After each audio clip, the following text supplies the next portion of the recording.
Hello dear friends, welcome to my channel. तो देख सकते हैं कि आज की डेट में प्रयागराज यूपीपीएससी के थ्रू नोटिस आया है हमारे एलटी ग्रेड एग्जाम से जुड़ा हुआ।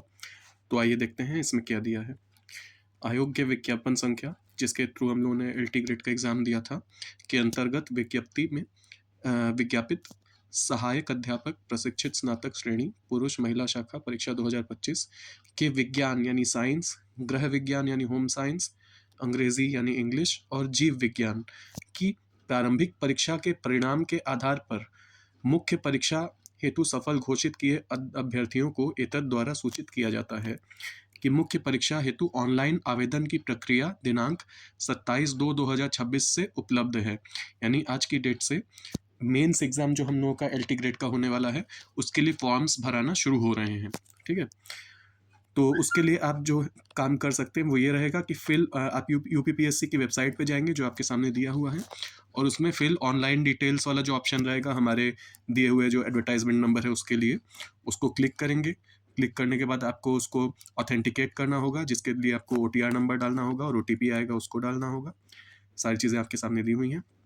फिर जो भी फीस उसकी रहेगी आपके कैटेगरी के हिसाब से वो पे करनी होगी, और उसकी पेमेंट जो है वो आप कर सकते हैं दिए गए जो तरीके बताए हैं उसके द्वारा। एसबीआई एमओपीएस से भी कर सकते हैं, डेबिट क्रेडिट कार्ड और नेट बैंकिंग से भी कर सकते हैं, और यूपीआई से भी कर सकते हैं। उसको करने के बाद फिर आपको फाइनली सब चीज़ें सेव करनी होंगी। सभी अभ्यर्थी निर्देशों को एवं प्रक्रिया को भलीभांति अध्ययन करने के उपरांत उसका पालन करते हुए प्रत्येक स्तर पर ऑनलाइन सूचनाएं भरकर पूर्ण संतुष्ट होकर सेव करें। जब आपको एकदम कंफर्म हो जाए कि हाँ आपने सही जानकारी भरी है तभी आप उसको सेव करें। अभ्यर्थियों को पदों की प्रेफरेंस भी भरनी है, यानी इस बार आपको दे दिया जाएगा कि कौन कौन से पोस्ट कहाँ कहाँ है, और आपको प्रेफरेंस भी भरना है कि कहाँ का आपको चाहिए सीट। साथ ही दिए गए फॉर्मेट पर अभ्यर्थियों को समस्त संलग्नों यथा प्रत्येक वर्ष की अंक तालिकाओं, उपाधियों तथा अन्य सभी दावों से संबंधित प्रमाण पत्रों की पीडीएफ फाइल जिसकी साइज अधिकतम 2 MB तक को अपलोड करना अनिवार्य है। यानी कि आपको आपके सारे के सारे रिजल्ट्स की सॉफ्ट कॉपी अपलोड करनी होगी, डिग्रीज की सॉफ्ट कॉपी अपलोड करनी होगी, जो पास सर्टिफिकेट होते हैं 10th के 12th के उसकी सॉफ्ट कॉपी अपलोड करनी होगी। उसके अलावा आपने अगर दावा किया है कि आप फिजिकली हैंडीकैप्ड के उम्मीदवार हैं तो उसका सर्टिफिकेट, ओबीसी का, एससी का, एसटी का, मतलब जो भी आपने चीज़ें फॉर्म भरते समय आपने लिखी थी उन सबके सर्टिफिकेट्स आपको अपलोड करने होंगे, जिसकी जो मैक्सिमम लिमिट रहेगी 2 MB की, यानी 2048 KB की। इसके अंदर का ही आपका डॉक्यूमेंट होना चाहिए। अतः अभ्यर्थियों से अपेक्षा की जाती है कि उपयुक्त वांछित सूचना दिनांक 16 मार्च 2026 तक सही एवं सावधानी पूर्वक भरना सुनिश्चित करते हुए पूर्ण संतुष्ट होकर सेव सबमिट कर लें। यानी सारी चीज़ें पहले आप भरें और एकदम कंफर्म हो जाए कि हाँ एक एक इन्फॉर्मेशन सही भरी गई है, उसके बाद फिर सेव करें उसको और सबमिट करें। ऑनलाइन सबमिट किए गए फॉर्म सेट यानी आवेदन पत्र को मुद्रित कर लें, यानी उसका प्रिंट आउट निकाल लें। ऑनलाइन फॉर्म सेट आवेदन पत्र सबमिट करने के उपरांत आयोग द्वारा निर्धारित समय में ही अभ्यर्थियों को यदि कोई त्रुटि प्रकाश में आती है तो उसे संशोधन करने हेतु एक बार उनको मौका दिया जाएगा। यानी अगर कोई आपको गलती लगी कि आपको फॉर्म भरने में गलती हुई है तो आपको सिर्फ एक मौका मिलेगा जिसमें आप उस गलती को सुधार सकते हैं मॉडिफाई ऑनलाइन डिटेल वाले ऑप्शन के द्वारा। उसके बाद फिर उसको फाइनल सबमिट कर सकते हैं।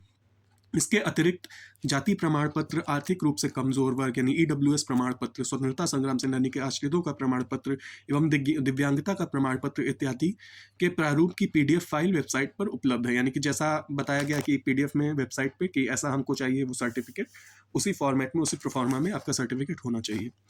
ऑनलाइन भरे गए फॉर्म सेट आवेदन पत्र एवं अधिमान्यता प्रपत्र को मुद्रित करके उसके साथ समस्त संलग्नकों, जिसमें जो अभी ऊपर हम लोगों ने बात की थी कि हर वर्ष की अंक तालिका होनी चाहिए, उपाधियां होनी चाहिए, बाकी चीजें होनी चाहिए, उसके सहित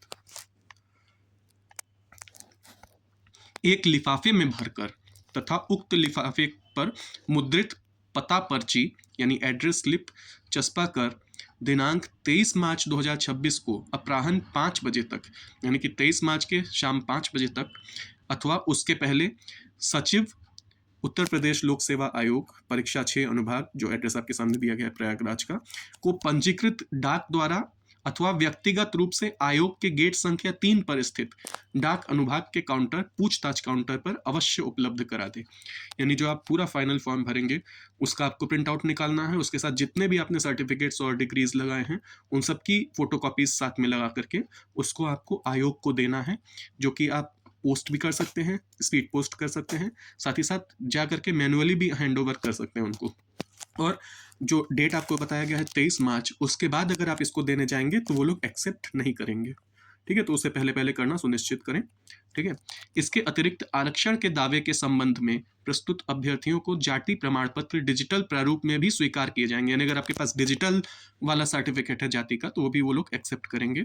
लास्ट पॉइंट, अभ्यर्थी द्वारा प्रश्नगत चयन हेतु प्रारंभिक परीक्षा के ऑनलाइन आवेदन में श्रेणी, उपश्रेणी, अर्हता आदि के संबंध में किए गए दावे के समर्थन में अपने समस्त अभिलेख मुख्य परीक्षा के फॉर्म सेट आवेदन पत्र के साथ अवश्य संलग्न करें, अन्यथा विज्ञापन के प्रस्तर 10 के नोट एवं प्रस्तर 11 में निहित प्राविधानुसार उनका अभ्यर्थन स्वतः निरस्त माना जाएगा। यानी सिंपल भाषा में ये कह रहे हैं कि सारे के सारे जो आपने चीज़ें अपलोड की हैं सबके फोटोकॉपीज आप उसको भेजें, उसको मतलब पोस्ट करें फाइनल फॉर्म के साथ, जो हम लोग को उनके आयोग तक पहुंचाना है। और अगर कुछ भी चूक हुई तो वो लोग उसको आवेदन को हमारे निरस्त कर सकते हैं। ठीक है, तो ये थी आज की हमारी जानकारी। तो जल्द से जल्द अब आप लोग अपना फॉर्म्स भरना शुरू करें मेंस एग्जाम के लिए। चलिए, थैंक यू। और हमारे चैनल को सब्सक्राइब कर दीजिएगा अगर आप नए हैं हमारे चैनल पर तो।